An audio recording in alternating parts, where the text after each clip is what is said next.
अल्हम्दुलिल्लाहि रब्बिल आलमीन वस्सलातु वस्सलामु अला सय्यिदिल मुरसलीन अम्मा बाद फ़ाऊज़ु बिल्लाहि मिनश शैतानिर रजीम बिस्मिल्लाहिर रहमानिर रहीम अस्सलातु वस्सलामु अलैका या रसूलल्लाह व अला आलिका व अस्हाबिका या हबीबल्लाह अस्सलातु वस्सलामु अलैका या नबियल्लाह व अला आलिका व अस्हाबिका या नूरल्लाह नवैतो सुन्नतल एतिकाफ़।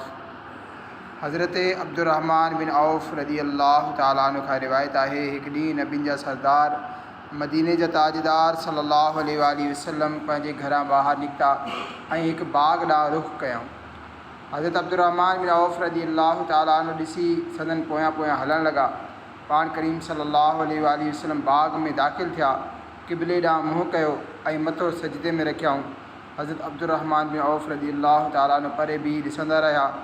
फरमाइनि था, सरकार आली वक़ार सल्लल्लाहु ताला अलैहि वसल्लम तमामु डिघो सजदो कयो, एसि ताईं जो मूंखे ख़ौफ़ थियणु लॻो त किथे सजदे ई जी हालत में अल्लाह पाक रूह मुबारक कब्ज़ त न करे वरितो आहे।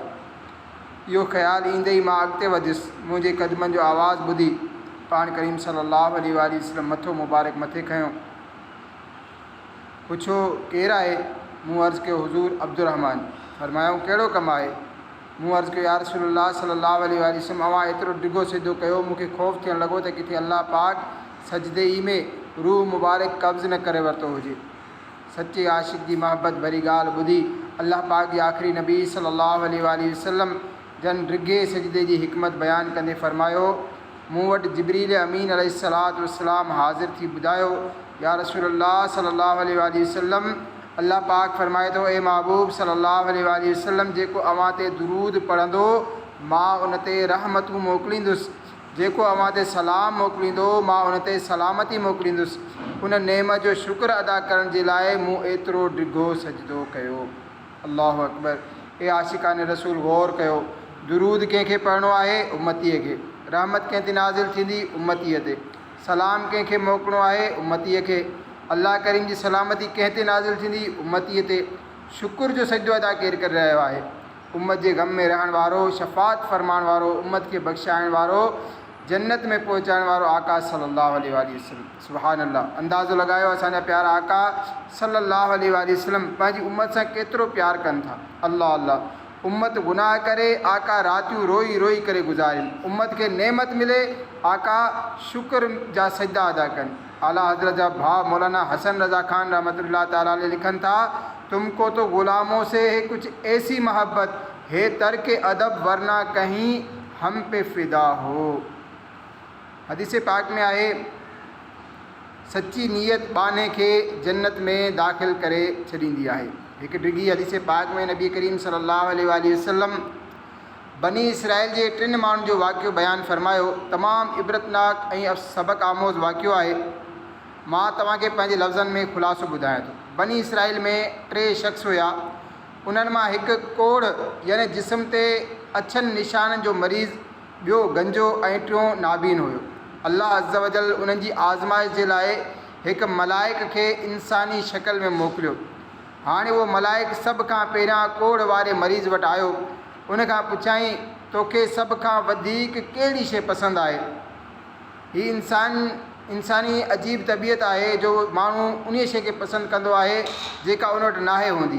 बर्स जे मरीज़, कोढ़ जे मरीज़ जे जिस्म ते छो त अछा दाग हुया, उन वटि साफ़ रंग ऐं साफ़ सुथरी जिल्द यानी स्किन न हुई।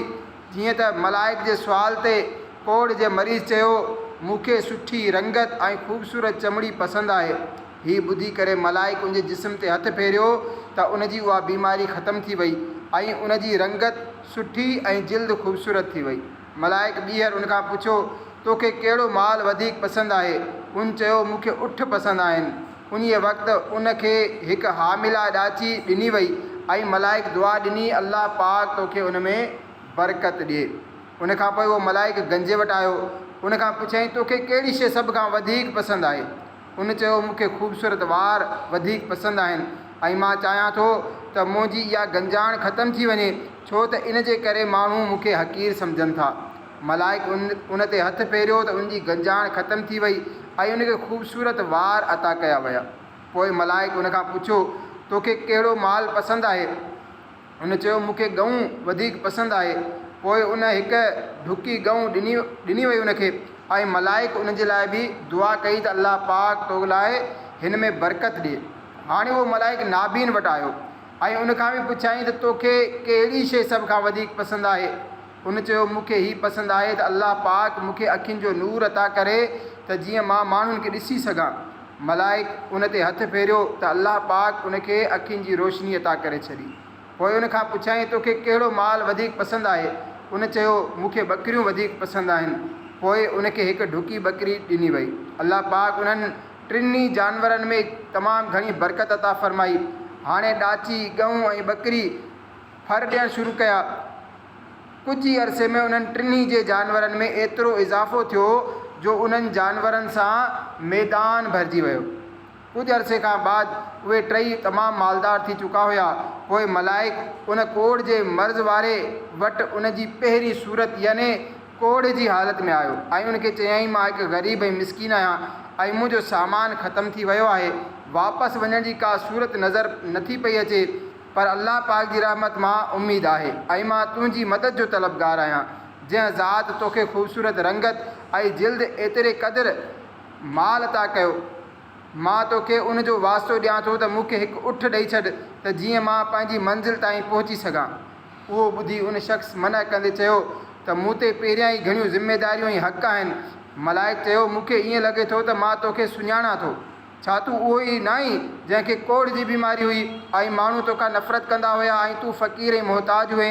पोइ अलाह पाक तोखे माल अता कयो। उन चयो मूंखे त हीउ सॼो माल विरासत में मिलियो आहे ऐं नसिल दर नसिल इहो माल मूं ताईं पहुतो आहे। मलाइक चयो जेकर तूं पंहिंजी हिन ॻाल्हि में कूड़ो आहीं त अलाह पाक तोखे अहिड़ो ई करे जहिड़ो तूं पहिरियां हुए। अहिड़ी तरह उहो मलाइक गंजे वटि उन जी पहिरीं सूरत में आयो ऐं उन सां बि उहा ई ॻाल्हि चई जेका कोढ़ वारे मरीज़ सां चई हुयईं। उन बि कोढ़ वारे वांगुरु जवाबु ॾिनो। मलाइक चयो जेकर तूं पंहिंजी ॻाल्हि में कूड़ो आहीं त अलाह पाक तोखे तुंहिंजी पहिरीं वारी हालत में मोटाए छॾे। पोइ मलाइक नाबीन वटि अची उन जी पहिरीं हालत में आयो ऐं चयाईं मां हिकु मिसकीन ऐं फ़क़ीर आहियां ऐं मुंहिंजो सामान ख़तमु थी वियो आहे। अहिड़ी हालत में पंहिंजी मंज़िल ताईं नथो पुॼी सघां, पर अलाह पाक जी ज़ात में उमेदु आहे ऐं उन खां पोइ मूंखे तुंहिंजो सहारो आहे, आसरो आहे। मां उन ज़ात जो वास्तो ॾेई तोखां सुवाल कयां थो जंहिं तोखे अखियूं अता कयूं, तूं हिकु ॿकरी मूंखे ॾेई छॾ त जीअं मां पंहिंजी मंज़िल ताईं पहुची सघां। त हू चवणु लॻो वाक़ई मां पहिरियां नाबीन हुयुसि, अलाह पाक मूंखे अखियूं अता कयूं ऐं ग़रीब हुयुसि, अलाह पाक मूंखे ग़नी करे छॾियो। तूं जेतिरो चाहीं हिन मां माल खणी वठि ऐं जेतिरो चाहीं छॾे ॾे। अलाह पाक जो कसम तो जेतिरो माल अलाह पाक जी ख़ातिर तूं जेतिरो माल अलाह पाक जी ख़ातिर वठणु चाहीं तो खणी वठि। उहो मलाइक ॿुधी चयो तुंहिंजो माल तोखे मुबारक हुजे, उहो समूरो माल तूं पाण वटि ई रख। तव्हां टिनी जो इम्तिहान वरितो वियो, तुंहिंजे लाइ अलाह पाक जी रिज़ा आहे ऐं तुंहिंजे ॿिन्ही दोस्तनि याने कोढ़ी ऐं गंजे जे लाइ अलाह पाक जी नाराज़गी आहे। अफ़्व कर और सदा के लिए राज़ी हो जा, घर करम कर दे तो जन्नत में रहूँगा या रब। तू है मोती वो है कासिम, ये करम है तेरा, तेरे महबूब के टुकड़ों पे पलूँगा या रब। सल्लु अलल हबीब सल्लल्लाहु अला मुहम्मद। प्यारा इस्लामी भाइरो, हदीस पाक में बयान थियल हिन सबक़ आमोज़ वाक़े में असांजे लाइ इबरत जा खोड़ मदनी गुल आहिनि। हिकु अहम मदनी गुल जेको इन वाक़े मां सिखण जे लाइ मिले थो उहो ही त माल जूं खोड़ आफ़तूं आहिनि। माल इंसान खे मगरूर बणाए छॾींदो आहे। माल जे सबबु इंसान ग़फ़लत जो शिकार थी वेंदो आहे। माल जे सबबु केतिरनि ई गुनाहनि जो दरवाज़ो खुली वेंदो आहे। एसि ताईं जो माल कॾहिं कॾहिं बुरे ख़ात्मे जो सबबु बणिजी वेंदो आहे। अलबत्ता माल जे उन्हनि तमामु आफ़तुनि जो बुनियादु हिकु आहे ऐं उहो ही आहे त माण्हू माल खे पंहिंजी मिल्कियत सम्झी वेहे। जॾहिं इंसान माल खे पंहिंजी ज़ाती मिल्कियत, पंहिंजी महिनत ऐं मज़ूरी जी कमाई जो नतीजो सम्झंदो आहे त उन में गुरूर बि अची वेंदो आहे। जॾहिं माण्हू माल खे पंहिंजी मिल्कियत सम्झंदो आहे त उन में ख़ुदि पसंदी बि ईंदी आहे, अयाश परस्त बि थी वेंदो आहे, फ़ुज़ूल ख़र्च बि थी वेंदो आहे, ज़कात ऐं माल जे ॿियनि हक़नि खे टैक्स जो नालो बि ॾींदो आहे ऐं नाशुक्री जे भंवर में फासी करे राहे हिदायत खां तमामु घणो परे निकिरी वेंदो आहे। उन करे अल्लाह पाक असांखे माल ऐं दौलत जी नेमत सां नवाज़े त असांखे पंहिंजी पहिरीं हालत खे हरगिज़ विसारणु न घुरिजे। असां जॾहिं दुनिया में आयासीं ख़ाली हथे हुआसीं, जॾहिं दुनिया मां वेंदासीं त ख़ाली हथे ई वेंदासीं। उन्हनि ॿिन्ही हालतुनि जे विच में असांखे जेको माल ऐं दौलत रुतबो ऐं मक़ाम मिलियो आहे उहो असांजो ज़ाती न आहे, अल्लाह पाक जो अता कयल आहे। हीअ अल्लाह पाक जी मिल्कियत आहे। असां सिर्फ़ु ऐं सिर्फ़ु उन माल जा अमीन ऐं ख़लीफ़ा आहियूं। अल्लाह पाक क़ुरान करीम में इरशाद फ़रमाए थो, तर्जुमो कंज़ुल इरफ़ान, ऐं उन जी राह में उन माल मां ख़र्च कयो जंहिंमें अल्लाह तव्हांखे जानशीन बणायो आहे। यानी ए इंसानो, ही माल जेको तव्हांजे कब्ज़े में आहे ही सभु अल्लाह पाक जो आहे। उन तव्हांखे नफ़ो खणण जे लाइ ॾिनो आहे। तव्हां हक़ीक़ी तौर ते उन जा मालिक न बल्कि नाइब ऐं वकील जीअं आहियो। कारून वॾो मालदार हो, उन जेतिरो मालदार अॼु बि शायदि दुनिया में न हुजे। उन जो ख़ज़ानो न बल्कि उन जे ख़ज़ाने जूं सिर्फ़ु चाबियूं कई उठनि ते बल्कि कई खचरनि ते रखियूं वेंदियूं हुयूं। उहो माल जी आफ़त में मुब्तला थियो। उन अल्लाह पाक जे नबी हज़रत मूसा अलैहिस्सलाम जी गुस्ताखी बि कई, अल्लाह पाक जे अहकाम जी नाफ़रमानी बि कई। आख़िर उनखे ज़मीन में गर्क कयो वियो। अल्लाह पाक फ़रमाए थो, तर्जुमो कंज़ुल ईमान, पोइ असां उनखे ऐं उनजे घर खे ज़मीन में गर्क करे छॾियो। सो उन वटि का जमात न हुई जेका अल्लाह जे मुक़ाबले में उनजी मदद करे हा, ऐं न उहो पाण पंहिंजी मदद करे सघियो। कारून माल जी महबत ऐं हिर्स ऐं हवस में अची करे कई ग़लति कम कया, पर उन जी असुल बीमारी ते गौर कयो। उहा कहिड़ी बि बातिनी बीमारी हुई जंहिं सबबु कारून माल जी आफ़त में मुब्तला थियो ऐं अल्लाह पाक जे कहर ऐं गज़ब जो शिकार थी वियो। अल्लाह पाक क़ुरान करीम में उन जी बातिनी बीमारी जो ज़िक्र कयो आहे। इरशाद थिए थो, तर्जुमो कंज़ुल इरफ़ान, कारून चयो, ही त मूंखे हिकु इल्म जे ज़रिए मिलियो आहे जेको मूं वटि आहे। कारून जो मञणु हो त हीउ जेतिरो माल ऐं दौलत ऐं ख़ज़ानो आहे हीउ सभु मुंहिंजी ज़ाती मिल्कियत आहे, मुंहिंजी महिनत जो नतीजो आहे। मां हिकु इल्मु ॼाणा थो, उन इल्म जी बदौलत मूंखे हीउ सभु कुझु मिलियो आहे। बसि उनखे उन बुरी सोच ऐं गुमान ऐं हिन बातिनी बीमारी मारे छॾियो ऐं कारून ग़ज़ब इलाही में मुब्तला थी करे बुरे ख़ात्मे जो शिकार थी वियो।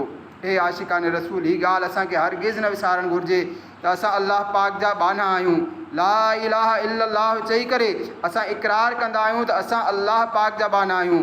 उहो ई असांजो रब आहे, उहो ई असांजो ख़ालिक़ आहे, उहो ई असांखे पाले थो, उहो ई असांखे रिज़्क़ ॾिए थो। लिहाज़ा उहो ई हिकु वाहिद सचो ख़ुदा आहे जेको इबादत जे लाइक़ु आहे। लिहाज़ा पंहिंजी बंदगी खे हमेशह यादि रखणु घुरिजे। अल्लामा शहरानी रहमतुल्लाह ताला अलैह फ़रमाइनि था, बंदगी जे आदाब मां हिकु अदब हीअ आहे त बाने खे जेको कुझु अता कयो वियो आहे उन में कंहिं शइ जे बारे में पंहिंजी मिल्कियत जी दावा न करे, न ई पंहिंजे दिलि में हीउ ख़्यालु आणे त मां उन शइ जो मालिक आहियां। अल्लामा अबुल हसन शाज़ली रहमतुल्लाह ताला अलैह फ़रमाइनि था, कंहिं शइ जे बारे में मिल्कियत जी दावा करणु ऐं दिलि में उन जी मिल्कियत जो ख़्यालु आणण खां बचो, छो त जेको बानो मिल्कियत जी दावा कंदो आहे उहो कामिल मोमिन नाहे। अल्लाह पाक फ़रमाए थो, बेशक अल्लाह मुसलमाननि खां उन्हनि जूं जानियूं ऐं उन्हनि जा माल हिन बदिले में ख़रीद करे वरिता। मालूम थियो हर मोमिन जो माल ऐं उन जी जान अल्लाह पाक जी मिल्कियत आहे। लिहाज़ा को मोमिन पंहिंजी कंहिं शइ में मिल्कियत जी दावा नथो करे सघे। प्यारा इस्लाम भाई, हिकु मिसाल आहे। फ़र्ज़ु कयो असांजो को अज़ीज़, को दोस्त वग़ैरह पंहिंजो माल अमानत तौरु असां वटि रखाए ऐं चए त ज़रूरत हुजे त हिन मां इस्तेमालु बि करे वठिजो। पोइ उहो असांखे चए, मां फ़लाणे शख़्स खे मोकिले रहियो आहियां, मुंहिंजे माल मां हेतिरी रक़म उनखे ॾियो। छा असां इनकार कंदासीं? छा असांजो इनकार करणु दुरुस्त हूंदो? न, हरगिज़ दुरुस्त न हूंदो। पोइ थोरो सोचो, असां वटि जेको माल आहे हीउ असांजो न आहे, अल्लाह पाक जो आहे। उहो ई उनजो ख़ालिक़ आहे, उहो ई मालिक आहे। असांखे उन अता फ़रमायो, असां उनजे माल जे मामले में अल्लाह पाक जे अहकामनि जा पाबंद आहियूं। उहो हुकुम ॾिए थो त असां उन मां 2.5% ज़कात ॾियो, असां ज़कात ॾेई छॾींदासीं। उनजो हुकुम थियो त फ़ितरो अदा कयो, असां फ़ितरो अदा करे छॾींदासीं। हू जेको हुकुम फ़रमाए असां करण जा पाबंद आहियूं। पर अल्लाह पाक जो करम नवाज़ियो ॾिसो, माल अल्लाह पाक जो आहे, पैदा उन कयो, असांखे उन अता फ़रमायो आहे। पोइ असां उनजे हुकुम ते उन्हीअ माल खे उन्हीअ जी राह में ख़र्च कयूं त अल्लाह पाक उनखे कर्ज़ फ़रमाईंदो आहे ऐं उन ते वॾे अजर जो वाइदो बि फ़रमाईंदो आहे। जी हा, क़ुरान करीम में आहे, आहे को जेको अल्लाह के चङो कर्ज़ ॾिए त अल्लाह उन जे लाइ उन कर्ज़ खे तमामु घणो वधाए ऐं अल्लाह तंगी ॾींदो आहे ऐं वुसअत ॾींदो आहे ऐं तव्हां उन्हीअ जी तरफ़ मोटाया वेंदो।